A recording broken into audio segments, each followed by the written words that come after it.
إن الحمد لله نحمده ونستعينه ونستغفره ونؤمن به ونتوكل عليه ونعوذ بالله من شرور أنفسنا ومن سيئات أعمالنا من يهده الله فلا مضل له ومن يضلل فلا هادي له وأشهد أن لا إله إلا الله وحده لا شريك له وأشهد أن محمدا عبده ورسوله اللهم صل على محمد وعلى آل محمد كما صليت على إبراهيم وعلى آل إبراهيم اللهم بارك على محمد وعلى آل محمد كما باركت على إبراهيم وعلى آل إبراهيم إنك حميد مجيد أما بعد فإن خير الكلام كلام الله وخير الهدي هدي محمد صلى الله عليه وسلم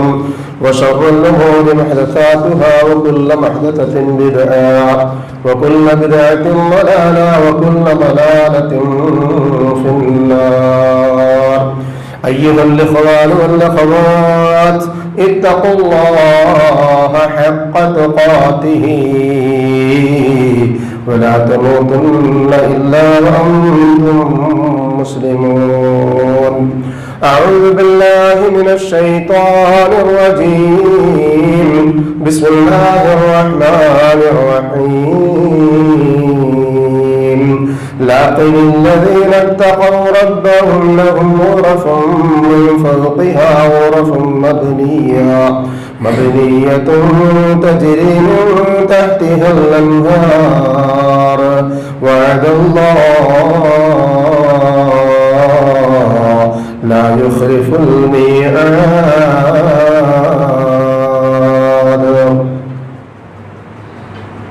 ഏറ്റവും ബഹുമാനമുള്ള സഹോദരന്മാരെ സഹോദരിമാരെ, അല്ലാഹുവിന്റെ വിധിവിലക്കുകൾ ജീവിതത്തിന്റെ എല്ലാ മേഖലകളിലും സൂക്ഷിക്കുന്ന യഥാർത്ഥ മുത്തഖീങ്ങളായി തീരണമേ എന്ന് എന്നെ മറക്കാതെ നിങ്ങളെയും ഓർമ്മപ്പെടുത്തുകയാണ്. അല്ലാഹു സുബ്ഹാനഹു വ തആല നമ്മെ മുത്തഖീങ്ങളിൽ ഉൾപ്പെടുത്തി അനുഗ്രഹിക്കട്ടെ. ആമീൻ. പരിശുദ്ധ ഖുർആനിലെ 39-ാമത്തെ അധ്യായമായ സൂറത്തു സുമറിലെ 20-ാമത്തെ ആയത്തിൽ അല്ലാഹു സുബ്ഹാനഹു വ തആല നാളെ പാരത്രികമായ ലോകത്ത് ഒരുക്കി വച്ചിരിക്കുന്ന അതിവിശിഷ്ടമായ ഒരു സംവിധാനത്തെ സംബന്ധിച്ച് പരിചയപ്പെടുത്തുകയാണ്. നാമൊക്കെ ജീവിക്കുന്നത് ചില പ്രതീക്ഷകളുടെയും ആവശ്യങ്ങളുടെയും പൂർത്തീകരണത്തിന് വേണ്ടിയാണ്. അതിലേറ്റവും പ്രഥമ സ്ഥാനത്തുള്ള ഒന്നാണ് സ്വസ്ഥമായി ജീവിക്കുവാനൊരു ഭവനം ഉണ്ടാകുക എന്നുള്ളത്, തലചായ്ക്കാൻ ഒരു ഇടം കിട്ടുക എന്നുള്ളത് വളരെ സവിശേഷമായൊരു കാര്യമാണ്. എന്നാൽ ഇത് വളരെ കൃത്യമായി അല്ലാഹുവിന്റെ റസൂൽ സ്വല്ലല്ലാഹു അലൈഹി വസല്ലം നമ്മെ പഠിപ്പിക്കുന്നത് ഹദീസിലൂടെ മനസ്സിലാക്കാൻ കഴിയും. അർബഅത്തുൻ നിന്നും സലാസത്തുൻ നിന്നും ഹദീസുകളിൽ കാണാം. അർബഅത്തുൻ മിൻ സഅദത്തുൽ മർഅത്ത്, അർബഅത്തുൻ മിൻ സഅദിൽ മർഅ, മനുഷ്യന്റെ, അത് ആണോ പെണ്ണോ ആകട്ടെ, 4 സൗഭാഗ്യങ്ങളുണ്ട്. അതിൽ ഒന്ന് അൽ മർഅത്തു സ്വാലിഹ. ഇനി സ്ത്രീയാണെങ്കിൽ അർറജുലു സ്വാലിഹ്, സദ്വൃത്തനായ നല്ല ഒരു ഇണ എന്ന് ഒറ്റ വാക്കിൽ പറഞ്ഞ് അവസാനിപ്പിക്കാം. ഒരുപാട് സവിശേഷതകൾ ഹദീസിലൂടെ പറയുന്നുണ്ട്, ഖുർആനിലൂടെ പറയുന്നു, അതുകൊണ്ടൊന്നും കടക്കുന്നില്ല. ഒരൊറ്റ സവിശേഷത, അത് വെച്ചുകൊണ്ട് അളന്നിട്ട് ഞാനും നിങ്ങളൊക്കെ തീരുമാനിക്കണം ഈ ഭൂമിയിലെ അല്ലാഹുവിന്റെ റസൂൽ സല്ലല്ലാഹു അലൈഹി വസല്ലം പഠിപ്പിച്ച ഈ ഒരു സൗഭാഗ്യം എന്റെ അക്കൗണ്ടിൽ ഉണ്ടോ എന്നുള്ളത്. റസൂൽ പറഞ്ഞ എന്താ? തുഈനുഹു അലൽ അംറിൽ ആഖിറ, പരലോകത്തെ സഹായിക്കാൻ ഉതകുന്നതായിരിക്കുക അവൻ അല്ലെങ്കിൽ അവൾ. ഭർത്താവിനെ പരലോകത്തിന്റെ കാര്യങ്ങളിൽ സഹായിക്കുന്ന ഭാര്യയോ ഭാര്യയെ പരലോകത്തിന്റെ കാര്യങ്ങളിൽ സഹായിക്കുന്ന ഭർത്താവോ ആകുക എന്നുള്ളതാണ് പരമപ്രധാനമായി ഒരാൾക്ക് ഈ ദുനിയാവിൽ നിന്ന് ഒരു ഇണയെ കൊടുക്കുന്നതിലൂടെ അല്ലാഹു സുബ്ഹാനഹു വ തആല നൽകുന്ന സൗഭാഗ്യം. ഒരുപാട് മർവശങ്ങൾ അതിലേക്കൊന്നും കടക്കുന്നില്ല. അതെങ്ങാനും തിരിഞ്ഞാൽ ആ ഹദീസിൽ കൂടി തന്നെ പറയാം, ഈ ദുനിയാവിലെ ഏറ്റവും ദൗർഭാഗ്യവാനും ദൗർഭാഗ്യവതിയും ആയിട്ടവർ മാറും. മറ്റെന്തുണ്ടായിട്ടും കാര്യമല്ല. അള്ളാഹു നമ്മെ കാത്തുരക്ഷിക്കുകയും നാളെ പരലോകത്തിന് വേണ്ടി നമുക്ക് അവരെയും അവർ നമുക്കും ഉപകാരപ്പെടുന്ന ഇടകളാക്കി തീർത്ത് നമ്മെയും അവരെയും അനുഗ്രഹിക്കുകയും ചെയ്യട്ടെ. രണ്ടാമതായിട്ട് പറഞ്ഞു വൽ മസ്കനുൽ വാസിഅ. ഹദീസിൽ വേറൊരു ഭാഗത്ത് പറഞ്ഞത് വൽ മസ്കനു സ്വാലിഹ എന്നാണ്, നല്ലൊരു വീട്. മറ്റൊരു ഭാഗത്ത് റസൂലുള്ളാഹി സ്വല്ലല്ലാഹു അലൈഹി വസല്ലം പറഞ്ഞു, ഈ ദുനിയാവിൽ ഏറ്റവും വലിയ വിജയിയായി മാറുന്നത് മസ്കനുൽ വാസിഅയുടെ ആളായി തീരുമ്പോഴാണ്. വീട് വിശാലമാകുക എന്ന് ഉദ്ദേശിച്ചത് അതിന്റെ സ്ക്വയർ ഫീറ്റ് വിശാലമാകുമ്പോഴല്ല, മറിച്ച് അതിൽ ജീവിക്കുന്ന ഓരോരുത്തർക്കും മനസ്സ് തുറക്കാൻ ഉപകരിക്കുന്ന വീടിന്റെ ഭാഗങ്ങൾ അകത്തളങ്ങളായി മാറണം. അല്ലാഹു നമുക്ക് ഏതെങ്കിലും അനുഗ്രഹിച്ച് നമ്മയും അവരെയും നമ്മുടെ കുടുംബത്തെയും വീടിനെയും ഒക്കെ ആ സഹായത്തിൽ ഉൾപ്പെടുത്തി അനുഗ്രഹിക്കട്ടെ. മറ്റൊരു പറഞ്ഞു വൽ ജാറു സ്വാലിഹ്, നല്ല അയൽവാസി. അത് നമുക്കാകാം, നമ്മുടെ അയൽവാസികൾക്കുമാകാം. വൽ മർക്കബു സ്വാലിഹ്, നല്ലൊരു വാഹനം. അതൊന്നും ഒരു കുഴപ്പമില്ല, ഒരു വാഹനം ഉണ്ടാവണം, ഒരു വീടുണ്ടാവണം എന്നൊക്കെ ആഗ്രഹിക്കുന്നൊരു തെറ്റൊന്നുമല്ല. ഇപ്പൊ പറഞ്ഞതുപോലെ സ്വാലിഹത്തായ ഭാര്യയെ തെരഞ്ഞു, അപ്പൊ സൗന്ദര്യവുമാകാം, മറ്റു ചില കാര്യങ്ങളൊക്കെ ആകാം. പക്ഷെ അതിനേക്കാളൊക്കെ ഉപരി ഒരാൾക്ക് ഇഹലോകത്തും പരലോകത്തും കിട്ടുന്നത് അതാണ്. ഈ ജീവിത അഭിലാഷങ്ങൾ പലതും നമുക്ക് നേടിത്തന്ന റബ്ബ് സുബ്ഹാനഹു വ തആല അതിൽ ചിലതൊക്കെ നമ്മോട് കൂടി തന്നെ ഇവിടം അവസാനിപ്പിക്കുകയും ചെയ്യും. അതിൽ ഒന്നാണ് മരണം. ഇടതുളകളായി ജീവിക്കുന്നതിനിടയിൽ ജീവിതത്തിന്റെ അഭിലാഷമായി നാം ഉണ്ടാക്കിയ വീടിന്റെ സൗഭാഗ്യമായ വാഹനത്തിന്റെ ഒക്കെ ഉടമ നമ്മളായി മാറിയ ഒരു കാലം മുതൽ അല്ലാതായി തീരുന്ന ഒരു കാലം വരെ മാത്രം അനുഭവിക്കാനേ ഉള്ളൂ. ഏതുപോലെ ഒരു 4 ചക്ര വാഹനം ഉപയോഗിക്കുന്ന ഒരാൾക്ക് ആ വാഹനം ഉപയോഗിക്കാം. ഏതുവരെ? 4 ചക്രത്തിലും എയർ ഉണ്ടാകുമ്പോൾ 4ൽ ഏതെങ്കിലും ഒന്ന് എയർ കുറഞ്ഞാൽ ആ വണ്ടി പിന്നെ സൈഡാക്കാനേ പറ്റുകയുള്ളൂ. ഇതുപോലെ തന്നെ മറ്റുള്ളതൊക്കെയും. മരണവും അങ്ങനെ തന്നെയാണ്. സൗരാത്മ്യങ്ങളും സൗഭാഗ്യങ്ങളും ഒക്കെ നിറഞ്ഞ ജീവിതത്തിനിടയിൽ നിന്ന് നമ്മളാകുന്ന ഈ വാഹനത്തിന്റെ എയർ പോയി കഴിഞ്ഞാൽ പേര് മാറി. അല്ലാഹു നമ്മളെ കാമിലായ ഈമാനിന്റെ ഉടമകളാക്കി അഫ്ളലുൽ ദിക്ർ ലാ ഇലാഹ ഇല്ലല്ലാഹ് എന്ന കലിമ നാവിൽ നിന്ന് അവസാനമായി മൊഴിഞ്ഞുകൊണ്ട് ജീവിതം അവസാനിപ്പിക്കുന്ന മുത്തഖീങ്ങളിൽ ഉൾപ്പെടുത്തി അനുഗ്രഹിക്കട്ടെ. ശേഷമുള്ളൊരു യാത്രയുണ്ട്, ഖബർ എന്ന വീട്, അതും കടന്നുള്ള യാത്രയുണ്ട്. നാളെ പരലോകം എന്ന വസതി, അവിടെ നിന്ന് കിടന്ന മുന്നോട്ട് പോകണം. അവിടെ സംബന്ധിച്ചാണ് അല്ലാഹു സുബ്ഹാനഹു വ തആല പറഞ്ഞത് ലില്ലദീന തഖൗ റബ്ബഹും ലഹും ഗുറഫും മിൻ ഫൗഖിഹാ ഗുറഫുൻ മബ്നിയത്തുൻ തജ്രീ മിൻ തഹ്തിഹാൽ അൻഹാർ വഅദല്ലാഹ് ലാ യുഖ്ലിഫുൽ മീആദ്. അള്ളാഹുവിനെ സൂക്ഷിക്കുന്നവർ പരലോകത്ത് ഭവനം കിട്ടുന്ന ഒന്നാമത്തെ ആളുകളെ സംബന്ധിച്ച് അള്ളാഹ് പരിചയപ്പെടുത്തിയത് അള്ളാഹിനെ സൂക്ഷിച്ച് ജീവിക്കുക എന്നുള്ളതാണ്. നമുക്കൊക്കെ അറിയാലോ, സൗബാൻ റളിയല്ലാഹു അൻഹു റസൂലുള്ളാഹി സ്വല്ലല്ലാഹു അലൈഹി വസല്ലമയുടെ കൂട്ടത്തിലെ സുന്ദരന്മാരായ സ്വഹാബിമാരിൽ ഒരാളാണ് അദ്ദേഹം. വെട്ടിത്തിളങ്ങുന്ന മുഖവും അതിനേക്കാൾ ഉപരിയായ സൗന്ദര്യത്തിന്റെയും ഒരു പ്രതീകമായിരുന്ന അദ്ദേഹത്തിന്റെ ഒരു ദിവസത്തെ മുഖം റസൂലുള്ളാഹി സ്വല്ലല്ലാഹു അലൈഹി വസല്ലം ദർശിച്ചപ്പോ കരിവാളിച്ച രൂപത്തിലാണ് കണ്ടത്. എന്ത് പറ്റി സൗബാൻ? നമുക്കറിയാം ചരിത്രം. അള്ളാഹുവിന്റെ റസൂല് മറ്റൊന്നും പറ്റിയിട്ടില്ല. സാമ്പത്തികമായിട്ടോ ശാരീരികമായിട്ടോ ഒരു പ്രയാസം എനിക്കില്ല, മാനസികമായിട്ടൊരു ക്ലേശമില്ല. പക്ഷെ എന്റെ ഉള്ളിന്റെ ഉള്ളിലൊരു നീരസം. അതെന്താന്ന് വെച്ചാൽ, ഇന്ന് നിങ്ങളുടെ അരികിൽ നിൽക്കുന്നത് പോലെ മരണവും കഴിഞ്ഞ് മരണാനന്തരവും കഴിഞ്ഞ് പരലോകത്തെത്തി സ്വർഗത്തിന്റെ ആ ഉന്നതമായ ദർജയിൽ അങ്ങോട്ടാകുമ്പോ എനിക്ക് ആ ഉന്നതമായ ദർജയിൽ വന്ന് അങ്ങയുടെ കൂടെ ഇപ്പൊ ഇരിക്കുന്നത് പോലെ ഇരിക്കാൻ കഴിയില്ലല്ലോ എന്നൊരൊറ്റ വിഷമം. അല്ലാഹുവിന്റെ റസൂൽ സ്വല്ലല്ലാഹു അലൈഹി വസല്ലം പരിശുദ്ധ ഖുർആനിലെ 4-ാമത്തെ സൂറത്തുൻ നിസായിലെ 69-ാമത്തെ ആയത്ത് ഓതി കൊടുത്തു. അത് നമുക്കും ബാധകമാണ്.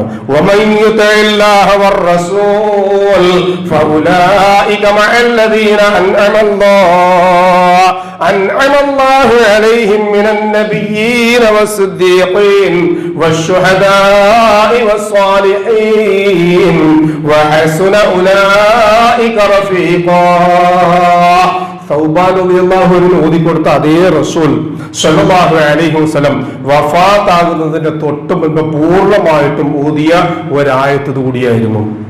എന്നിട്ട് അല്ലാഹുവിനോട് ദുആ ചെയ്യാണ്, അവസാനം പറഞ്ഞ അതാണ് ഏറ്റവും നല്ല കൂട്ടുകെട്ട് എന്ന് പറഞ്ഞില്ലേ. അഷ്റഫുൽ ഖൽഖ് റസൂലുള്ളാഹി സ്വല്ലല്ലാഹു അലൈഹി വസല്ലം ആകാശത്തേക്ക് 2 കൈ ഉയർത്തി പറഞ്ഞു, അല്ലാഹുമ്മ റഫീഖൽ അഅല, ആ ഉന്നതരായ അമ്പിയാക്കളും സിദ്ദീഖുകളും ശുഹദാകളും സ്വാലിഹുകളും സജ്ജനങ്ങളും ഉൾപ്പെടുന്ന സ്വർഗത്തിന്റെ അവകാശിയാക്കി എന്നെയും മാറ്റണേ റബ്ബേ എന്ന് അഷ്റഫുൽ ഖൽഖ് റസൂലുള്ളാഹി സ്വല്ലല്ലാഹു അലൈഹി വസല്ലം ദുആ ചെയ്തു. അപ്പോൾ ഇവിടെ പറഞ്ഞത് എന്താ? അല്ലാഹുവിനെ കൃത്യമായി സൂക്ഷിക്കുകയും അവനോട് ഇബാദത്തുകളിൽ കൃത്യനിഷ്ഠയോടുകൂടി അനുധാവനം ചെയ്ത് അവന്റെ ആ വിധിവിലക്കുകളെ മാനിക്കുകയും ചെയ്തുകൊണ്ട് ജീവിച്ചാൽ അവർക്ക് നാളെ പരലോകത്ത് കിട്ടുന്നത് ഈ പറയപ്പെട്ട സ്വർഗത്തിലെ ഒരു ഭവനമായിരിക്കും. മറ്റൊന്ന് റസൂലുള്ളാഹി സ്വല്ലല്ലാഹു അലൈഹി വസല്ലം പഠിപ്പിക്കുക, അൻ ആയിഷ റളിയല്ലാഹു അൻഹാ ഖാലത്ത് മൻ സാബറ അല 12 റക്അതൻ മിനസ് സുന്ന ബനല്ലാഹു ലഹു, അല്ലെങ്കിൽ ബനല്ലാഹു ലഹു എന്നും കാണാൻ പറ്റും, ബൈത്തും ഫിൽ ജന്ന.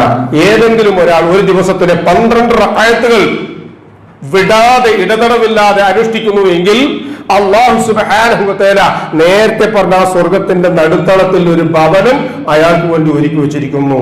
എന്നിട്ട് റസൂലുള്ളാഹി സ്വല്ലല്ലാഹു അലൈഹി വസല്ലം പറയുന്നത്, ആ ആയിഷ ബിബി റളിയല്ലാഹു അൻഹാ ഓരോന്നായിട്ട് നമ്മൾ എണ്ണി തരിക. ഒന്ന് പറഞ്ഞു, അർബഉൻ ഖബല ദുഹരി, ദുഹർ നമസ്കരിക്കുന്നതിന് മുമ്പുള്ള 4 റക്അത്ത് നിസ്കാരം, വ റക്അതൈ ബഅദൽ ദുഹർ, ദുഹർ നമസ്കാരത്തിന് ശേഷമുള്ള 2 റക്അത്തുകൾ, വ റക്അതൈ ബഅദൽ മഗ്രിബ്, മഗ്രിബിന് ശേഷമുള്ള 2 റക്അത്ത് സുന്നത്തുകൾ, വ റക്അതൈ ബഅദൽ ഇശാ, ഇശാ നമസ്കാരത്തിന് ശേഷമുള്ള 2 റക്അത്തും, വ റക്അതൈ ഖബലൽ ഫജ്രി, ഫജ്ർ നമസ്കാരത്തിന് മുൻപുള്ള 2 റക്അത്ത്. ഇങ്ങനെ 12 റക്അത്ത് ഒരാൾ പതിവാക്കുകയാണ് എങ്കിൽ അയാൾക്ക് അല്ലാഹു സുബ്ഹാനഹു വ തആല ബനല്ലാഹു ലഹു ബൈതൻ ഫിൽ ജന്ന, അവന് സ്വർഗ്ഗത്തിൽ ഒരു ഭവനം അല്ലാഹു സുബ്ഹാനഹു വ തആല ഒരുക്കി വെച്ചിരിക്കും. അത്തരം ഒരു സൗഭാഗ്യത്തിന്റെ ഉടമകളായി തീരാൻ സുന്നത്തുകൾ കൃത്യമായി വ്യക്തമായും അറിഞ്ഞു പഠിച്ചു മനസ്സിലാക്കിയതിനനുസരിച്ച് നിർവഹിക്കുവാനുള്ള തൗഫീഖ് നമുക്ക് ഏവർക്കും നൽകി അനുഗ്രഹിക്കട്ടെ. മൂന്നാമത് പറഞ്ഞു ഉറങ്ങുമ്പോൾ ഒരുപാട് ദുആകളുണ്ട്. അതിൽ ഏതെങ്കിലും ഒരാൾ, നമ്മളൊക്കെ സാധാരണ കിടക്കുന്ന പോലെ അല്ലാഹുമ്മ ലക അസ്ലംതു നഫ്സി എന്നോ വളഅതു ജംബി എന്നോ തുടങ്ങുന്ന ദുആ പറഞ്ഞിട്ട് അവസാനിക്കുന്നത് വരെയുള്ള ഭാഗങ്ങൾ പറഞ്ഞാൽ, അങ്ങനെ പറയുന്ന ഒരാൾക്ക് റസൂലുള്ളാഹി സ്വല്ലല്ലാഹു അലൈഹി വസല്ലം പറയുകയുണ്ടായി, ബൈത്തും ഫിൽ ജന്ന ബനല്ലാഹു ലഹു ബൈത്തും ഫിൽ ജന്ന ഔ ബുവിയ ലഹു ബൈത്തും ഫിൽ ജന്ന, അവന് വേണ്ടി പ്രത്യേകമായി സ്വർഗ്ഗത്തിൽ ഒരു ഇടം അല്ലാഹു സുബ്ഹാനഹു വ തആല ഒരുക്കി വെച്ചിട്ടുണ്ടാവും. ദിനംപ്രതി ഉറങ്ങുന്നവരാണ് നമ്മൾ, ദിനംപ്രതി നിസ്കരിക്കുന്നവരാണ് നമ്മൾ. നമ്മുടെ സുന്നത്ത് നിസ്കാരങ്ങൾ കൊണ്ട് നമുക്ക് സ്വർഗ്ഗത്തിലെത്താൻ കഴിയുമെന്ന് അഷ്റഫുൽ ഖൽഖ് റസൂലുള്ളാഹി സ്വല്ലല്ലാഹു അലൈഹി വസല്ലം പറയുകയും അല്ലാഹു അത്തരം ആളുകൾക്ക് സ്വർഗ്ഗം കൊടുക്കാമെന്ന് വാഗ്ദാനം ചെയ്യുകയും ചെയ്തിട്ടുണ്ടെങ്കിൽ അതിന്റെ ഉടമകളായി മാറാൻ നമുക്ക് കഴിയില്ലേ സഹോദരന്മാര്? തീർച്ചയായും അല്ലാഹു സുബ്ഹാനഹു വ തആല അതിനുള്ള തൗഫീഖ് നമുക്ക് ഏവർക്കും നൽകി അനുഗ്രഹിക്കട്ടെ. മറ്റൊന്ന്, ഇമാം മാലിക് അൽ അശ്അരി റളിയല്ലാഹു അൻഹുവിൽ നിന്ന് റസൂലുള്ളാഹി സ്വല്ലല്ലാഹു അലൈഹി വസല്ലം പറയുന്നതായി ഇമാം അഹ്മദ് റഹ്മത്തുള്ളാഹി അലൈഹി രേഖപ്പെടുത്തുന്ന ഹദീസിൽ കാണാൻ പറ്റും.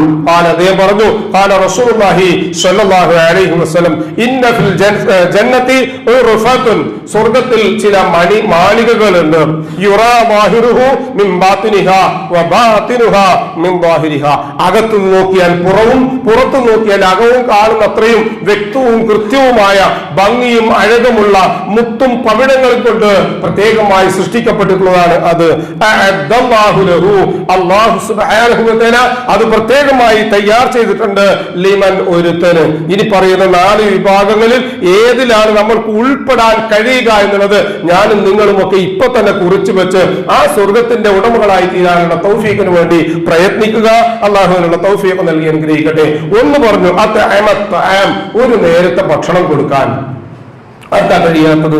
ഒരു നേരത്തെ ഭക്ഷണം ഒരാൾക്ക് കൊടുക്കുന്ന ഒരാളെ സംബന്ധിച്ചിടത്തോളം അയാൾ കേവലം മറ്റൊരാളുടെ പട്ടിണി മാറ്റി, വിശപ്പകറ്റി, അയാളുടെ അനുകമ്പ പറ്റി, അല്ലെങ്കിൽ ഞാനൊരു വലിയ റിയാലിറ്റി വലിയൊരു ചാരിറ്റി ചെയ്യുന്ന ഒരാളാണ് എന്ന് അവകാശപ്പെടാൻ വേണ്ടിയല്ല, മറിച്ച് ആരും അറിയാതെ ഈ ഭൂലോകത്ത് വിശക്കുന്ന ഏതെങ്കിലും ഒരുത്തന്റെ വിശപ്പ് മാറ്റിയാൽ, ദാഹമുള്ള ഒരുത്തന്റെ ദാഹം മാറ്റിയാൽ അതുവഴി നാളെ അല്ലാഹു സുബ്ഹാനഹു വ തആല ഇപ്പറഞ്ഞ സ്വർഗത്തിന്റെ അവകാശികൾ ഉൾപ്പെടാനുള്ള ഒരു ചാൻസ്, ഒരവസരം അതുവഴി അള്ളാഹു നൽകും. മറ്റൊന്ന് പറഞ്ഞു, വൽ ആനൽ കലാം, നാവ് കൊണ്ട് സംസാരിക്കുന്ന സംസാരം നമുക്ക് ഏറ്റവും കൂടുതൽ വശ്യസുന്ദരമാണ്. പക്ഷേ നമുക്കറിയില്ല എറിയുന്ന നമുക്ക് ഓരോരുത്തർക്കും അറിയില്ല കൊള്ളുന്നവന്റെ വേദന, കൊള്ളുന്നവന്റെ പൊള്ളുന്ന നോവ്, മരണവും മരണാന്തരവും കഴിഞ്ഞ് നാളെ പരലോകത്തെത്തുമെങ്കിൽ നാവടക്കാൻ റസൂലുള്ളാഹി സ്വല്ലല്ലാഹു അലൈഹി വസല്ലം അഷ്റഫുൽ ഖൽഖ് നമ്മളോട് പഠിപ്പിക്കുകയുണ്ടായി. മൻ കാന യുഅ്മിനു ബില്ലാഹി വൽ യൗമിൽ ആഖിർ, ആരെങ്കിലും അല്ലാഹുവിലും അന്ത്യദിനത്തിലും വിശ്വസിക്കുന്നുവെങ്കിൽ ഫൽയഖുൽ ഖൈറൻ, അവൻ ഖൈറായത് പറയട്ടെ. ഖൈറായതൊന്നും പറയാനില്ല എങ്കിൽ അവനോട് റസൂലുള്ളാഹി സ്വല്ലല്ലാഹു അലൈഹി വസല്ലം പറഞ്ഞു ഫസ്ഖുത്, അവൻ മിണ്ടാതിരുന്നു കൊള്ളട്ടെ. അതുകൊണ്ട് സംസാരിക്കുന്നുവെങ്കിൽ വളരെ മാന്യമായ രൂപത്തിൽ, അലിവാർന്ന രൂപത്തിൽ, ആർദ്രതയോടുകൂടി, കനിവോടുകൂടി, ലീനത്തോടുകൂടി, ലാളിത്യത്തോടുകൂടി, വളരെ കൃത്യമായി മനസ്സിലാകുന്ന ഭാഷയോടുകൂടി മറ്റൊരാൾക്ക് നോവില്ലാത്ത, മുറിവില്ലാത്ത രൂപത്തിൽ സംസാരിക്കാൻ ഒരാൾ ശ്രമിച്ചു കഴിഞ്ഞാൽ അതുവഴി നാളെ അയാൾ സ്വർഗത്തിന്റെ അവകാശികളായി തീരും. അത്തരം ഒരു സൗഭാഗ്യത്തിന്റെ ഉടമകളായി തീരാനുള്ള തൗഫീഖ് അല്ലാഹു സുബ്ഹാനഹു വ തആല നമുക്ക് ഏവർക്കും നൽകി അനുഗ്രഹിക്കട്ടെ. മൂന്നാമത് പറഞ്ഞു സിയാം, നോമ്പ് സുന്നത്തായതും മറ്റു തരം സുന്നത്തുകളും ഒക്കെ റസൂലുള്ളാഹി സ്വല്ലല്ലാഹു അലൈഹി വസല്ലം പഠിപ്പിച്ചിട്ടുണ്ടെങ്കിൽ, റസൂലുള്ളാഹി സ്വല്ലല്ലാഹു അലൈഹി വസല്ലം ചെയ്തിട്ടുണ്ടെങ്കിൽ, സ്വഹാബത്തോട് ചെയ്യാൻ പറഞ്ഞിട്ടുണ്ടെങ്കിൽ, മൗനാനുവാദം റസൂൽ കൊടുത്തിട്ടുണ്ടെങ്കിൽ, അത്തരം സുന്നത്ത് നോമ്പുകളൊക്കെ അനുധാവനം ചെയ്ത് ഓരോ ആഴ്ചയിലും ഏറ്റവും ചുരുങ്ങിയത് 2 ദിവസം, എല്ലാ തിങ്കളാഴ്ചയും എല്ലാ വ്യാഴാഴ്ചയും, ഇനി കഴിയില്ലേ ആ മാസത്തിൽ 13, 14, 15 ദിവസം, ഇനി അതല്ലേ മറ്റു തരം സന്ദർഭങ്ങളിലൊക്കെ നോമ്പ് പതിവാക്കുന്ന ഒരാൾക്ക് റസൂലുള്ളാഹി സ്വല്ലല്ലാഹു അലൈഹി വസല്ലം പറഞ്ഞു, ഒരു ദിവസം നോമ്പെടുത്താൽ, അള്ളാഹുവിന്റെ മാർഗത്തിൽ ഒരു ദിവസം നോമ്പെടുത്താൽ അത് റസൂൽ പഠിപ്പിച്ചതുപോലെയുള്ള ദിവസമായിരിക്കണം, റസൂലുള്ളാഹി സ്വല്ലല്ലാഹു അലൈഹി വസല്ലം പറഞ്ഞ നോമ്പായിരിക്കണം. അതല്ലാത്ത നോമ്പാണെങ്കിൽ അത് നമ്മൾ നിയ്യത്ത് ചെയ്തുകൊണ്ട് നിർവഹിക്കുന്നതായിരിക്കണം. ഒരിക്കലും റസൂൽ പറഞ്ഞ അല്ലെങ്കിൽ സ്വഹാബത്ത് പാടില്ല എന്നോ ഉലമാക്കൾ അത് ആ രൂപത്തിൽ കറാഹത്താണ് എന്ന് പറഞ്ഞത്, ഉദാഹരണമായിട്ട് പെരുന്നാളിന്റെ അന്ന് ഒരാൾ നോമ്പെടുക്കാൻ തീരുമാനിക്കുക, അത് പാടില്ലാത്തതാണ്. എല്ലാ മാസവും 13, 14, 15 ദിവസം നോമ്പെടുക്കുന്ന ഒരാളാണ്, അതിനാണ് അയ്യാമുൽ ബീദ് എന്ന് പറയാ. ഒരാൾ തീരുമാനിക്കുക ദുൽഹിജ്ജ മാസം ആ രൂപത്തിൽ 13, 14, 15 എടുക്കും, പാടില്ല. കാരണം അത് അയ്യാമുൽ ബീദിൽ പെട്ട ദിവസങ്ങളല്ല, മറിച്ച് അയ്യാമു തശ്രീഖിൽ പെട്ട ദിവസങ്ങളാണ്. ഇനി ഈ മാസം ഷഅബാൻ 15 അയ്യാമുൽ ബീദിൽ പെട്ടതാണ്, 15 എടുക്കാൻ കുഴപ്പമില്ല. പക്ഷേ ഒരാൾ വിചാരിക്കുക ഇത് ബറാഅത്തിന്റെ നോമ്പാണ്, ആവുകയാണെങ്കിൽ ആകട്ടെ 13 പെടട്ടെ, 15 പെടട്ടെ, കഴിഞ്ഞ വെള്ളിയാഴ്ച പറഞ്ഞതുപോലെ അങ്ങനെയല്ല ഒരു മാനദണ്ഡം വെച്ചുകൊണ്ടല്ല, മറിച്ച് കഴിഞ്ഞ മാസം അതിന്റെ വേലത്തെ മാസം ഒക്കെ ഞാൻ 13, 14, 15 എടുക്കുന്നെങ്കിൽ യാതൊരു ശങ്കയും വേണ്ട, ഈ 15 എടുക്കാം. ബറാഅത്ത് നോമ്പാണ് നിയത്ത് വെച്ചാലോ അത് വിരുദ്ധാവുകയും ചെയ്തു. ബിദ്അത്ത് ചെയ്യുക എന്നുള്ളത് പ്രവാചകർക്ക് വിരുദ്ധമായി ആ രൂപത്തിൽ ബിദ്അത്തുകളെ കൈയൊഴിഞ്ഞുകൊണ്ട് സുന്നത്തായ നോമ്പുകൾ ഒരാൾ സ്ഥിരമായി പതിവാക്കുന്നെങ്കിൽ അയാൾക്കും സ്വർഗത്തിന്റെ നടുത്തളത്തിൽ ഒരു ഭവനം അഷ്റഫുൽ ഖൽഖ് റസൂലുള്ളാഹി സ്വല്ലല്ലാഹു അലൈഹി വസല്ലം ഈ ഖുർആനിന്റെ വിശദീകരണമായി പഠിപ്പിക്കുകയാണ്. ഇനി മറ്റൊന്ന് പറഞ്ഞു, വസല്ലന്നാസു, നിസ്കരിക്കുന്ന ഒരാൾ എപ്പോഴാണ് നിസ്കരിക്കുന്നത്? വന്നാസു നിയാമുൻ, മനുഷ്യരൊക്കെ ഉറങ്ങിക്കിടക്കുമ്പോൾ. മറ്റേ ഹദീസിൽ റസൂലുള്ളാഹി സ്വല്ലല്ലാഹു അലൈഹി വസല്ലം പറഞ്ഞ 4 കാര്യങ്ങൾ: അഫ്ശുസ്സലാമു ബൈനക്കും വതുതൈമുത് തആം വസിലുൽ അർഹാം വസല്ലാബിൽ ലൈലി വന്നാസു നിയാമുൻ. 4 കാര്യങ്ങൾ. ഒന്ന്, അഫ്ശുസ്സലാം, സലാം വ്യാപിപ്പിക്കുക. അറിയുന്നവനും അറിയാത്തവനും സലാം പറഞ്ഞുകൊണ്ടിരിക്കുക. മടക്കേണ്ടത് അവന്റെ ബാധ്യതയാണ്, നാം പറഞ്ഞുകൊണ്ടേയിരിക്കുക. നമ്മുടെ സ്വർഗത്തിന്റെ തടസ്സമായി ആ സലാമുകൾ മാറാതിരിക്കുകയും സ്വർഗത്തിന്റെ താക്കോലുകളായി ആ സലാം മാറുകയും ചെയ്യുന്നുവെങ്കിൽ ആരും മടക്കി എന്നുള്ളത് നമ്മൾ പരിഗണിക്കേണ്ടതില്ല. അത് പറയുക സ്ഥലവും സന്ദർഭവും ഒക്കെ അനുസരിച്ച് മരിച്ചോട്ട് പോയിട്ടും പള്ളിയിൽ നിസ്കരിച്ചോണ്ടിരിക്കുമ്പോൾ ഒക്കെ പാടെ കതീരെ കുറ്റി പൊട്ടിച്ചതുപോലെയുള്ള സലാം പറയാൻ ഇസ്ലാം പഠിപ്പിച്ചില്ല. അത് വളരെ മാന്യമായ രൂപത്തിൽ പറയുന്നത് ഒരു പ്രാർത്ഥനയാണ്, ദുആയാണ്. അത് ആ രൂപത്തിൽ തന്നെ ദുആ ചെയ്യുക. എല്ലാവരും കൂടി റസൂലുള്ളാഹി സ്വല്ലല്ലാഹു അലൈഹി വസല്ലം പറഞ്ഞല്ലോ, ഒരു 10 ആൾ ഒരു സദസ്സിൽ ഇരിക്കുന്നുണ്ട്, ഇപ്പൊ പള്ളിയിൽ ജുമാഅത്ത് അവിടുന്ന് തന്നെ ഒരാൾ അസ്സലാമു അലൈക്കും വറഹ്മത്തുള്ളാഹി എന്ന് പറഞ്ഞാൽ ബാക്കിയുള്ളവരെ കൂടി എല്ലാം ഇട്ടിട്ട് വഅലൈക്കും അസ്സലാം വറഹ്മത്തുള്ളാഹി എന്ന് പറയേണ്ടതില്ല, പറയാനും പാടില്ല. കാരണം അവിടെ നിസ്കരിക്കുന്നവരും ഓതുന്നവരൊക്കെ ഉണ്ടാവും. സലാം വ്യാപിക്കുക എന്ന് പറഞ്ഞാൽ അത് സലാം എന്നുള്ള സ്വർഗത്തിന്റെ താക്കോലൊക്കെ പറഞ്ഞു. പിന്നെ പറഞ്ഞു നേരത്തെ പറഞ്ഞു ഭക്ഷിപ്പിക്കുക. വസിലുൽ അർഹാം, ബന്ധങ്ങൾ കൂട്ടിയോജിപ്പിക്കുക. ഇൻഷാ അല്ലാഹ് രണ്ടാമത്തെ ഖുതുബയിൽ സംസാരിക്കാം. മറ്റൊന്ന് പറഞ്ഞു സല്ലൂ ബില്ലൈലി വന്നാസു നിയാമുൻ, മനുഷ്യരൊക്കെ ഉറങ്ങിക്കിടക്കുമ്പോ എഴുന്നേറ്റ് നിസ്കരിക്കുക. തഹജ്ജുദ്, ഖിയാമുൽ ലൈൽ, വിത്ർ എന്നൊക്കെ അതിന്റെ പേരാണ്. അല്ലാഹു സുബ്ഹാനഹു വ തആല അത്തരം ഇബാദത്തുകളൊക്കെ നിർവഹിച്ചുകൊണ്ട് സ്വർഗ്ഗത്തിൽ പോകാനുള്ള തൗഫീഖ് നമുക്ക് ഏവർക്കും നൽകി അനുഗ്രഹിക്കട്ടെ. മറ്റൊന്ന് മൻ ബനാ മസ്ജിദൻ ലില്ലാഹി തആല ബനല്ലാഹു ഫിൽ ജന്നത്തി മിസ്ലഹു, ഏതെങ്കിലും ഒരാൾ ഒരു പള്ളി അള്ളാഹുവിന്റെ മാർഗത്തിൽ ഉണ്ടാക്കി കൊടുക്കുക. പള്ളി എന്ന് പറഞ്ഞാൽ വിശാലമായി ഒരു പള്ളിയൊന്നുമല്ല. മറ്റേ ഹദീസിൽ കാണുന്നത് ഒരു പ്രാവിന്റെ കൂട് എന്ന് പറഞ്ഞാൽ ഒരാൾക്ക് നിസ്കരിക്കാൻ 1, 2, 10, 15 ആളുകൾക്ക് നിസ്കരിക്കാൻ മാത്രം ഉപകരിക്കുന്ന ഒരു ചെറിയ നിസ്കാരപ്പള്ളി ഉണ്ടാക്കി കൊടുത്താലും അതുപോലെ ഒന്ന് അള്ളാഹു സുബ്ഹാനഹു വ തആല ആ കൊടുത്ത വ്യക്തിക്കോ അല്ലെങ്കിൽ അതിൽ സഹകരിച്ചവർക്കോ ഒക്കെ നൽകി അനുഗ്രഹിക്കും. അള്ളാഹുവിനുള്ള തൗഫീഖ് നമുക്ക് ഏവർക്കും നൽകി അനുഗ്രഹിക്കട്ടെ. ഇനി അതൊന്നും കഴിഞ്ഞില്ല സഹോദരന്മാര്, ഈ പറഞ്ഞ രൂപത്തിൽ ഒന്നും കഴിയില്ല. നാം സ്വർഗത്തിന്റെ അവകാശികളായി തീരണം. ഒന്ന് ദുആ ചെയ്യാനെങ്കിൽ നമുക്ക് കഴിയില്ലേ? പരിശുദ്ധ ഖുർആനിലെ 66-ാമത്തെ സൂറത്ത് തഹ്രീമിലെ 11-ാമത്തെ ആയത്ത്, ലോകത്തെല്ലാവിധ സംവിധാനങ്ങളും മുമ്പിലുണ്ടായിട്ട് അതൊന്ന് തൊടാനും അനുഭവിക്കാനും കഴിയാതെ ഞാൻ അള്ളാഹുവിന്റെ പ്രവാചകനായ മൂസാ നബി അലൈഹി സ്വലാത്തു വസ്സലാമിനെ വിശ്വസിച്ചിട്ടുണ്ട്, അള്ളയല്ലാതെ ഫിർഔൻ ദൈവമല്ല എന്ന് ഉറക്കെ പറഞ്ഞു എന്നൊരൊറ്റ കാരണത്താൽ ഫറോവയുടെ പത്നിയായ ആസിയ ബീവിയെ പേരുദ്ധരിക്കാതെ അല്ലാഹു സുബ്ഹാനഹു വ തആല എടുത്തു ധരിക്കുന്നതായി നമുക്ക് കാണാൻ പറ്റും. ളറബല്ലാഹു മസലൻ ലില്ലദീന ആമനു ഇംറഅത ഫിർഔൻ ഇദ ഖാലത് റബ്ബി ബിനി ലി ഇൻദക ബൈതൻ ഫിൽ ജന്ന. പടച്ചോനെ, എനിക്ക് ഈ ദുനിയാവിൽ ഒരു പെണ്ണാണ് എന്ന നിലക്കും ഒരാളുടെ ഭാര്യയാണ് എന്ന നിലക്കും ബാക്കിയുള്ള എല്ലാവിധ സ്വാതന്ത്ര്യങ്ങളും ഹനിക്കപ്പെട്ടവളാണ് എന്നുള്ളതും കൊണ്ട് തന്നെ എനിക്ക് സ്വർഗത്തിൽ പോകാൻ ഒരു തടസ്സമായി തീരരുത്. അതുകൊണ്ട് റബ്ബേ, എനിക്ക് സ്വർഗത്തിൽ ഒരു ഭവനം തായോ എന്ന് ചോദിച്ച ആസിയ ബീവി റളിയല്ലാഹു അൻഹയുടെ ദുആ എങ്കിലും നമുക്ക് അനുവർത്തിക്കാം. അല്ലാഹു സുബ്ഹാനഹു വ തആല സ്വർഗത്തിന്റെ അവകാശികളിൽ ഉൾപ്പെടാനുള്ള തൗഫീഖ് നമുക്ക് ഏവർക്കും നൽകി അനുഗ്രഹിക്കട്ടെ. ആമീൻ. ഫഖുലു ഖൗലി ഹാദാ വസ്തഗ്ഫിറുല്ലാഹ ലി വലക്കും ഫസ്തഗ്ഫിറുഹു ഇന്നഹു ഹുവൽ ഗഫൂറുർ റഹീം. ഇന്നൽ ഹംദലില്ലാഹി ഹംദൻ കസീറൻ തയ്യിബൻ മുബാറകൻ ഫീഹി وصلى الله وسلم على خير خلقه محمد وعلى آله وصحبه الفائزين برضا الله يا عباد الله اتقوا الله ثانيا بتقوى الله. സഹോദരങ്ങൾ, ഒരിക്കൽ കൂടി അല്ലാഹു സുബ്ഹാനഹു വ തആലയുടെ വിധിവിലക്കുകൾ അനുസരിച്ചുകൊണ്ട് ജീവിക്കണം എന്ന് എന്നെയും നിങ്ങളെയും സഗൗരവം ഓർമ്മപ്പെടുത്തുകയാണ്. അല്ലാഹു നമ്മെ അനുഗ്രഹിക്കട്ടെ. ആമീൻ. ഇമാം ഇബ്നു മാജ റഹ്മത്തുള്ളാഹി അലൈഹി 1380-ാമത്തെ ഹദീസ് നമ്പറായി രേഖപ്പെടുത്തുന്ന ഒരു ഹദീസ് മാത്രം വൈകിയ വേളയിൽ കേൾപ്പിക്കുകയാണ്. ഇത് ഇന്നല്ലാഹ ലയത്ലിഉ ലൈലത്തൻ നിസ്ഫി മിനശ് ശഅബാൻ ഫയഗ്ഫിറു ലിജമീഇ ഖൽഖിഹി. ആ ഹദീസിന്റെ സാരം അതാണ്. അല്ലാഹു സുബ്ഹാനഹു വ തആല ശഅബാൻ പകുതിയായാൽ, അപ്പൊ എന്തേ റസൂലുള്ളാഹി സ്വല്ലല്ലാഹു അലൈഹി വസല്ലം ഡേറ്റ് പറയാൻ പറ്റിയില്ലേ? ഡേറ്റിലല്ല പ്രസക്തിയുള്ളത്, ആ അവസരത്തിലാണ് പ്രസക്തിയുള്ളത്. എന്നാൽ ബറാഅത്ത് ദിനം എന്നല്ല, മറിച്ച് ശഅബാന്റെ പകുതിയായി കഴിഞ്ഞാൽ അല്ലാഹു സുബ്ഹാനഹു വ തആല എത്തി നോക്കും. എങ്ങോട്ട്? ലിജമീഇ ഖൽഖിഹി, അവന്റെ മുഴുവൻ സൃഷ്ടികളിലേക്കും. ഫയഗ്ഫിറു, എന്നിട്ട് അവർക്കൊക്കെ പുറത്തു കൊടുക്കും. അതിൽ ഉൾപ്പെടാനുള്ള തൗഫീഖ് അല്ലാഹു സുബ്ഹാനഹു വ തആല നമുക്ക് ഏവർക്കും നൽകി അനുഗ്രഹിക്കട്ടെ. മഗ്ഫിറത്തോടുകൂടി സലീമായ ഹൃദയത്തോടുകൂടി നാളെ റബ്ബിനെ കണ്ടുമുട്ടാനുള്ള തൗഫീഖ് നമുക്ക് ഏവർക്കും നൽകി അല്ലാഹു അനുഗ്രഹിക്കട്ടെ. ഇല്ലാ ലിമുശ്രിക്കിൻ ഔ മുശാഹിദിൻ, 2 തരം ആളുകൾക്ക് അല്ലാഹു പുറത്തു കൊടുക്കൂല. അതിലൊന്നേതാ? അള്ളാഹുവുമായിട്ടുള്ള ബന്ധം മറ്റിച്ച് കളഞ്ഞിട്ട് ശൈത്വാനുമായി ബന്ധം ചേർത്തിയ ആളുകൾ. അള്ളാഹുമായിട്ടുള്ള ബന്ധമാണോ എങ്കിൽ അതിന്റെ പേരാണ് തൗഹീദ് എന്നുള്ളത്.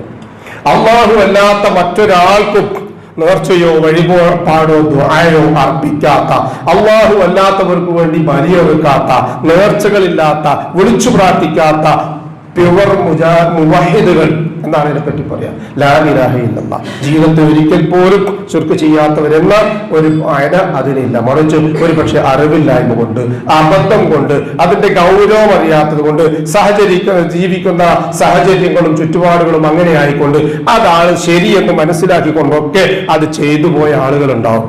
ഒറ്റ ഒന്നേ ഉള്ളൂ, അല്ലാഹുവേ അതെന്റെ ജീവിതത്തിൽ വരാൻ പാടില്ലാത്തതായിരുന്നു, ശിർക്കിന്റെ ജീവിതത്തിൽ കടന്നു വരാൻ പാടില്ലാത്തതായിരുന്നു. അല്ലാഹുവേ നിന്നോടല്ലാതെ മറ്റൊരാളോടും വിളിച്ചു പ്രാർത്ഥിക്കാൻ പാടില്ലാത്തതായിരുന്നു. അല്ലാഹുവേ നിനക്കല്ലാതെ മറ്റൊരാൾക്കും നേർച്ച നേരാൻ പാടില്ലാത്തതായിരുന്നു. നിന്നോടല്ലാതെ മറ്റൊരാളിനും തവക്കുൽ ചെയ്യാൻ പാടില്ലാത്തതായിരുന്നു. പക്ഷെ തന്റെ ജീവിതത്തിൽ വന്നുപോയി. അല്ലാഹുവേ പുറത്തു വരണേ എന്ന് തൗബ ചെയ്താൽ ആ ക്ഷണ നേരം കൊണ്ട് തന്നെ അല്ലാഹു സുബ്ഹാനഹു വ തആല അത് പുറത്തു മാപ്പാക്കി തരും. ഇല്ലെങ്കിലോ ഒരിക്കലും അത് പൊറുക്കാത്ത ഒരു അപരാധമായി അവശേഷിക്കുകയും ചെയ്യും. അല്ലാഹു ഒരിക്കലും മഗ്ഫിറത്ത് നൽകുകയില്ല. അത്തരം ആളുകളിൽ നിന്ന് അല്ലാഹു സുബ്ഹാനഹു വ തആല നാം ഇവരെയും കാത്തുരക്ഷിക്കുകയും ശിർക്ക് ബിദ്അത്തുകളിൽ നിന്ന് മാറി നിൽക്കാനുള്ള തൗഫീഖ് നൽകി അനുഗ്രഹിക്കുകയും പൂർണ്ണമായും മുവഹിദുകളായി ജീവിച്ചു മരിക്കാനുള്ള തൗഫീഖ് നൽകി അനുഗ്രഹിക്കുകയും ചെയ്യട്ടെ. രണ്ടാമത്തെ പറഞ്ഞ മുശാഹിദൻ, ഇപ്പൊ എല്ലാം ഒരുങ്ങി. എല്ലാ കാര്യങ്ങളും ഒരുക്കി, അള്ളാഹുമായി ബന്ധപ്പെട്ട കാര്യങ്ങൾ, ഹക്കടപാടുകളൊക്കെ ഒരുക്കി തീർത്തിട്ടാണ് ഇനി റമദാനെ കാത്തിരിക്കുന്നത്. പക്ഷേ വ്യക്തിപരമായി കുടുംബത്തിൽ ആരോടൊക്കെയോ തെറ്റിയും പണങ്ങിയൊക്കെ കഴിയുന്ന ആൾക്കാരുണ്ട്. ഈ ശബ്ദം കേൾക്കുന്നവരായ എൻ്റെ സഹോദരന്മാരും സഹോദരിമാരും മനസ്സിലാക്കുക, ഒരു കുന്നോളം അമലുമായിട്ട് നാളെ പരലോകത്ത് ചെന്നാലും സ്വർഗത്തിൽ കടക്കാൻ കഴിയില്ല. നെറ്റിത്തടത്തിൽ എത്ര വലിയ നിസ്കാരത്തിന്റെ തഴമ്പുണ്ടെങ്കിലും, കോടിക്കണക്കിന് സ്വത്ത് ഈ ഭൂമിയിൽ സ്വതക്കയായിട്ട് കൊടുത്തിട്ടുണ്ടെങ്കിലും, നിസ്കാരവും നോമ്പും എത്ര പിടിച്ചിട്ടുണ്ടെങ്കിലും ശരി, അള്ള വരെ അവരുടെ മാറികൾ നിൽക്കുന്ന പറഞ്ഞത് അവന് മഗ്ഫിറത്തില്ല. പരസ്പരം പിണങ്ങിയവർക്ക് മഗ്ഫിറത്തില്ല. ഏതുവരെ? ഇണങ്ങുന്നത് വരെ. ഈ ദുനിയാവിൽ പരസ്പരം ബന്ധങ്ങൾ അറ്റിച്ചു കളഞ്ഞിട്ട് നാളെ പടച്ചോന്റെ സ്വർഗം വാങ്ങാം എന്ന് വ്യാമോഹിക്കുന്നുണ്ടെങ്കിൽ ആ വ്യാമോഹം വൃഥാവിലാണ്. നാളെ പടച്ചോനൊരിക്കൽ അത് ഇടുക്കാച്ചരക്കായി മാറും. ഇത്തരം അനുഗ്രഹീതമായ രാവുകളിൽ അള്ളങ്ങനെ പുറത്തു കൊടുക്കുമ്പോൾ പോലും അതിൽ നിന്ന് അകറ്റി നിർത്തപ്പെടുന്ന ഹതഭാഗ്യവാന്മാരിൽ ഉൾപ്പെടും. അതുകൊണ്ട് എന്റെ സഹോദരന്മാരെ, ഏതെങ്കിലുമൊക്കെ ആളുകൾ ഏതെങ്കിലും രൂപത്തിൽ ആരെങ്കിലുമൊക്കെ ആയിട്ട് ബന്ധങ്ങൾ അറ്റിച്ചിട്ടുണ്ടെങ്കിൽ, കുടുംബ ബന്ധങ്ങൾ അറുത്തു വളഞ്ഞിട്ടുണ്ടെങ്കിൽ, മുറിച്ചു മാറ്റിയിട്ടുണ്ടെങ്കിൽ, അവരോട് ഇന്ന് ഈ ജുമാക്ക് ശേഷം സലാം പറഞ്ഞ് ആ തെറ്റുകുറ്റങ്ങൾ പുറത്ത് മാപ്പാക്കി പരസ്പരം പൊരുത്തപ്പെടിയിക്കുന്ന അവസ്ഥയുണ്ടാക്കി തീർത്ത് സ്വർഗത്തിന്റെ അവകാശികളിൽ ഉൾപ്പെടാനുള്ള ശ്രമം നടത്തുക. അല്ലാഹു സുബ്ഹാനഹു വ തആല അതിനുള്ള തൗഫീഖ് നമുക്ക് ഏവർക്കും നൽകി അനുഗ്രഹിക്കുകയും സ്വർഗത്തിന്റെ അവകാശികളിൽ ഉൾപ്പെടാനുള്ള ഭാഗ്യം നൽകി അനുഗ്രഹിക്കുകയും ചെയ്യട്ടെ. മനുഷ്യ സഹജമായി വന്നുപോകുന്ന എല്ലാവിധ തെറ്റുകുറ്റങ്ങളും അല്ലാഹു പുറത്ത് മാപ്പാക്കി തന്ന് നമ്മെ അനുഗ്രഹിക്കട്ടെ. നമ്മിൽ നിന്നും മരണപ്പെട്ടവർക്ക് അല്ലാഹു മഗ്ഫിറത്തും റഹ്മത്തും നൽകി അനുഗ്രഹിക്കട്ടെ. രോഗികൾക്ക് അല്ലാഹു ശിഫ നൽകി അനുഗ്രഹിക്കട്ടെ. ആഫിയത്തും ദീർഘായുസ്സും നൽകി അനുഗ്രഹിക്കട്ടെ. അല്ലാഹു സുബ്ഹാനഹു വ തആല അവന്റെ ഖൈറും ബറക്കത്തും നമ്മുടെ റിസ്ഖിലും മഈശത്തിലും നൽകി അവരെ ആ രൂപത്തിൽ അനുഗ്രഹീതമായ ഒരു ജീവിതം നയിക്കുവാനുള്ള തൗഫീഖ് നൽകി അനുഗ്രഹിക്കട്ടെ. ദുആ കൊണ്ട് വസിയത്ത് ചെയ്തവരുടെ നല്ല മുറാദുകൾ അല്ലാഹു ഹാസിലാക്കുകയും പ്രയാസങ്ങൾ അവരുടെയും നമ്മുടെയും അല്ലാഹു എളുപ്പമാക്കുകയും ചെയ്യട്ടെ. ഈമാനും ഇഖ്ലാസും തഖ്വയും മുറുകെ പിടിച്ചുകൊണ്ട് അല്ലാഹുവിന്റെ യഥാർത്ഥ ഇഷ്ടദാസന്മാരായി ജീവിക്കുവാനും മരണസമയത്ത് അഫ്ളൽ ദിക്ർ ലാ ഇലാഹ ഇല്ലല്ലാഹ് എന്ന കലിമ പറഞ്ഞുകൊണ്ട് കണ്ണടയ്ക്കാനും അല്ലാഹു നമുക്ക് ഏവർക്കും തൗഫീഖ് നൽകി അനുഗ്രഹിക്കട്ടെ. നാളെ പാരത്രികമായ ലോകത്ത് അംബിയാക്കളും മുർസലുകളും ഔലിയാക്കളും സലഫുസ് സാലിഹുകളും സിദ്ദീഖുകളും ശുഹദാക്കളും ഉള്ള സ്വർഗ്ഗത്തിൽ പ്രവേശിക്കുവാൻ സാധുക്കളായ നമ്മുടെ മാതാപിതാക്കൾക്കും നമുക്കും കൂട്ടുകുടുംബങ്ങൾക്കും സന്താന പരമ്പരകൾക്കും അല്ലാഹു തൗഫീഖ് നൽകി അനുഗ്രഹിക്കട്ടെ. അല്ലാഹുമ്മ ഗ്ഫിർ ലിൽ മുഅ്മിനീന വൽ മുഅ്മിനാത്ത് വൽ മുസ്ലിമീന വൽ മുസ്ലിമാത്ത് അൽ അഹ്യാഇ മിൻഹും വൽ അംവാത്ത് ഇന്നക മുജീബുദ് ദഅവാതി യാ ഖാദിൽ ഹജാത്ത് റബ്ബനാ തഖബ്ബൽ മിന്നാ ഇന്നക അൻതസ് സമീഉൽ അലീം വതുബ് അലൈനാ ഇന്നക അൻതത് തവ്വാബുർ റഹീം വഗ്ഫിർ ലനാ യാ ഗാഫിറുൽ മുദ്നിബീൻ റബ്ബനാ ആതിനാ ഫിദ് ദുനിയാ ഹസന വഫിൽ ആഖിറതി ഹസനത വഖിനാ അദാബൻ നാർ ആമീൻ ആമീൻ ആമീൻ برحمتك يا ارحم الراحمين سبحان ربك رب العزة عما يصفون وسلام على المرسلين والحمد لله رب العالمين.